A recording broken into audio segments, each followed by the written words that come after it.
எல்லாருக்கும் வணக்கம்.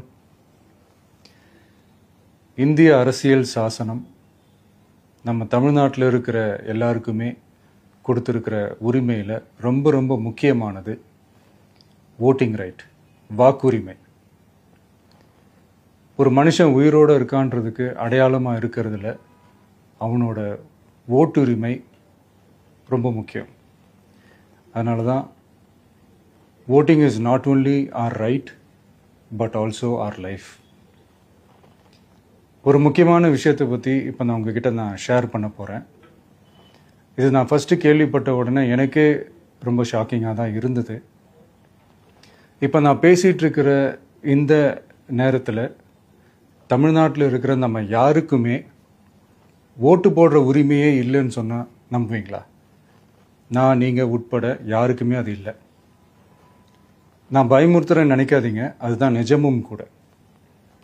கொஞ்சம் ஏமாந்தா நம்மள மாதிரியே இன்னும் லட்சக்கணக்கான பேருக்கும் இதே நிலைமை தான். ஓட்டு போடுற அந்த உரிமையே இல்லாத மாதிரி ஒரு நிலைமை வந்தாலும் வரலாம். இதுக்கு மெயின் ரீசன் அந்த எஸ்ஐஆர், ஸ்பெஷல் இன்டென்சிவ் ரிவிஷன், சிறப்பு தீவிர திருத்தம். இப்போ இந்த எஸ்ஐஆர் நம்ம தமிழ்நாட்டில் எப்படி ஒர்க் ஆக போகுது? கடந்த ஜனவரி மாதம் எடுத்த அந்த கணக்கெடுப்பில் 6,36,00,000 வாக்காளர்கள் நம்ம தமிழ்நாட்டில் இருக்கிறாங்க. ஆனால் அவங்க யாருக்குமே இந்த ஓட்டு போடுற உரிமையே இல்லை.